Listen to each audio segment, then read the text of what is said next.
One of the things that sets SoStocked apart from any other forecasting tool is our inventory timeline.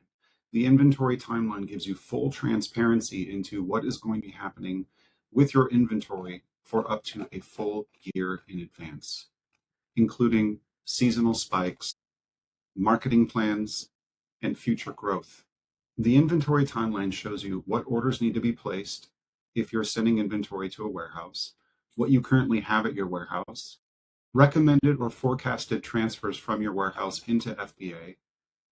and of course, what is at FBA currently and what is inbound to FBA via Amazon shipments or transfers from AWD, Amazon Warehousing and Distribution. The inventory timeline will also show you your future velocity, including seasonal spikes and marketing plans based on velocity type chosen, whether it be adjusted current velocity to cover current real-time market fluctuations, last year's sales to cover seasonality, combo forecasting, which allows you to mix and match different velocity types, including last year's sales,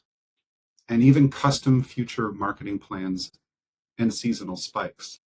As you move through your inventory timeline, you will be able to see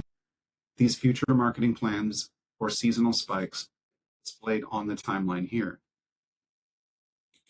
The system actually builds your entire timeline in reverse order, determining how much inventory is needed at FBA at any given time of the year.